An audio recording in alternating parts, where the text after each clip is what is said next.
Hey, have you heard about the worst advertising letter that's ever been written? Well, today I'm gonna share that letter with you. Alright, so here it is, the worst advertising letter ever written.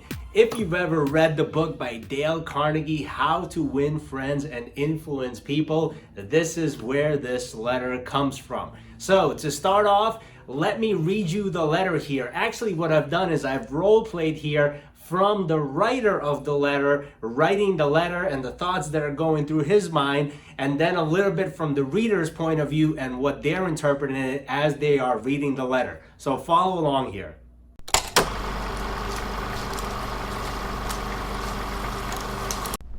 Well, what do we see here? 7 a.m. and there's nobody here. Seems like I'm the only one that works at this radio station. Well, if no one's gonna bring in customers, I gotta bring them in. So let's take a seat and let's draft this letter out and get a bunch of customers. Alright, so I'm the head radio of this department of advertising, so let's get some clients. So let's go. Mr. John Blank from Blankville, Indiana. Let's see. Dear Mr. Blank, the company desires to retain its position in advertising agency leadership in the radio field. Ah, yes, the mail came in. Hopefully it's that check that I've been waiting for. This looks pretty nice. Let's go check it out what's in here. Okay, nice envelope, nice letter, some insert. Let's go and check this out. Who cares about what your company desires? I'm worried about my own problems. Like, the bank is foreclosing the mortgage on my house. The bugs are destroying the hollyhocks. The stock market tumbled yesterday. I missed the 8:15 this morning. I wasn't invited to the Joneses dance last night. And the doctor tells me I have high blood pressure, neuritis, and dandruff. And then what happens? I come down to the office this morning, open my mail, and hear some little whippersnapper off in New York yapping at what his company wants. Bah! If he only realized what sort of impression this letter makes, he would get out of the advertising business and start manufacturing sheep dip. This agency's national advertising accounts were the bulwark of the network. Our subsequent clearances of station time have kept us at the top of agency year after year. Oh, sure. You're big and rich and right at the top, are you? So what? I don't give two whoops in hates if you're as big as General Motors and General Electric and General Staff of the U.S. Army all combined. If you had as much sense as a half-witted hummingbird, you would realize that I'm interested in how big I am and not how big you are. All this talk about your enormous success makes me feel small and unimportant. We desire to service our accounts with the last word on radio station information. It sounds good. You desire, you unmitigated ass. I'm not interested in what you desire or what the President of the United States desires. Let me tell you once and for all that I'm interested in what I desire. And you haven't said a word about that in this absurd letter of yours. Will you, therefore, put the company on your preferred list for weekly station information? Every single detail that will be useful to an agency in intelligently booking time. Ha ha ha. Preferred list. You have your nerve. You make me feel insignificant by your big talk about your company, and then you ask me to put you on a preferred list, and you don't even say please when you ask it? A prompt acknowledgement of this letter, given us your latest doings, will be mutually helpful. You fool! You mail me a cheap form letter. a letter scattered far and wide like the autumn leaves, and you have the gall to ask me when I'm worried about the mortgage and the Hollyhocks and my blood pressure to sit down and dictate a personal note acknowledging your form letter, and you ask me to do it promptly? What do you mean promptly? Don't you know that I'm just as busy as you are, or at least I like to think I am? And while we're on the subject, who gave you the lordy right to order me around? And you say it with the mutually helpful? At last, you have begun to see my viewpoint, but you are vague about how it will be to my advantage. Very truly yours, John Doe, manager of the radio department. Postscript. The endorsed reprint from the Blankville Journal will be of interest to you, and you may want to broadcast it over your station. Well, this letter is definitely going to get us tons of clients. Finally, here it is, all the way down in the postscript. You mentioned something that may help me solve one of my problems. Why didn't you begin your letter with, but what's the use? Any advertising man who is guilty of perpetrating such drivel as you have sent me has something wrong with his medulla oblongata. You don't need a letter giving your latest doings. What you need is a quart of iodine on your thyroid gland. This is trash.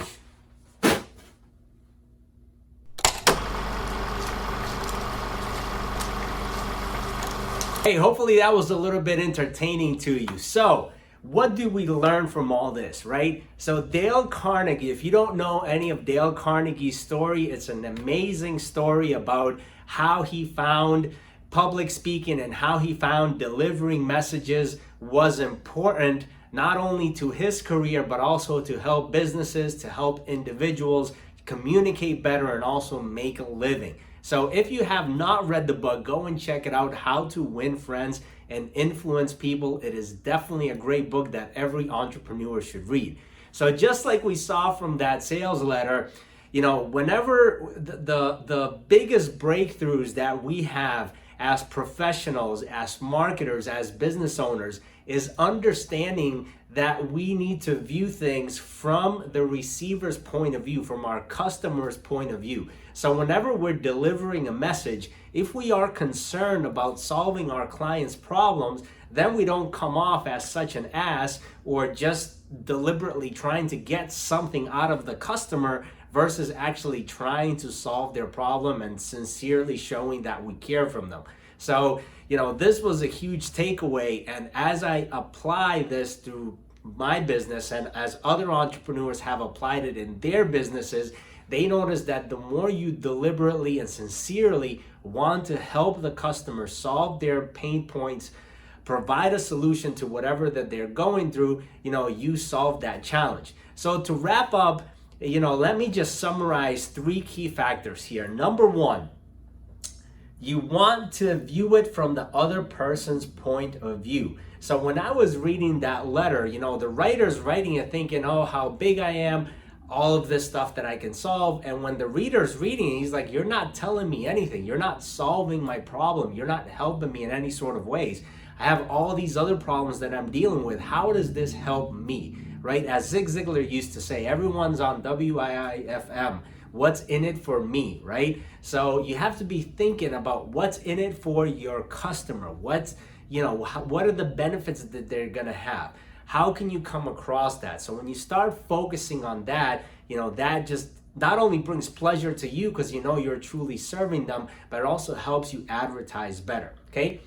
Point number 2 is when you're writing a message, okay, how did this message start off? It started off from bloating and from saying we're this huge company, we're doing this, we're doing that. And at the end, you know, Dale Carnegie mentions, look, how does the receiver feel, right? When he read the message, he said, well, if you would have started off with that article on how this can help me and how it can do that, then it would have perceived that way. That's why the importance of copywriting, the importance of the headline leading to the first sentence, leading to the second sentence, leading to the third sentence, all of that ties together and is meant to help the customer receive that message, carry that message across, etc., etc. So, when you're trying to compose a message, make sure you put the benefits for the customer at the top, and then you can make offers along the way, or maybe you leave the offer until the end, depending on what's working for you. And finally, point number 3, the offer, right? When you read this letter, what did the offer come from? What's in it for them? What's in it for the customer? Oh, set me up for your preferred list, right? Like, how important is that to them? So the offer has to be strong, and how that offer is presented has to be strong as well, and it has to be done in a beautiful and a decent way in order to make the customer feel like they're getting more from taking advantage of your offer than whatever value or whatever dollar amount or whatever it is that the offer is. So, the offer presenting also has to be highly, beneficial to the customer, and just presented in a way that makes the customer feel like they're winning. And truly, that's how it should feel, like the customer is truly willing. So all of this stuff is important, but all of this stuff, doesn't come easy. Marketing takes time, and as you grow in businesses and I grow in my business, I want to share with you different tips and strategies that I utilize. And not only that, but I share with you where I'm learning this thing. So one of the things that really shifted my business is when I started learning marketing, because probably if you're like me, you've spent money on marketing and some of it hasn't worked, or you haven't gotten consistent results, and you're just tired, and you've been almost forced into learning marketing in order to improve your business. So the way that I started learning was with Dave Sharp, with Legendary Marketer, and I would like to actually share with you one resource that can help you. Go and check out onlinemaxer.com/marketing. There you can go and see a link to Legendary Marketer, where Dave will actually teach you. He has various programs depending on what price point you're in. He has everything from $7 all the way up to thousands of dollars. So depending what price point you're in, understanding how marketing can really improve your business, can truly transform how you do business, how you enjoy business, how you live your life, etc. So if you want to go and check that out and learn more about marketing, go and check out onlinemaxer.com/marketing. Hopefully you enjoyed this video, and I'll see you on the next one.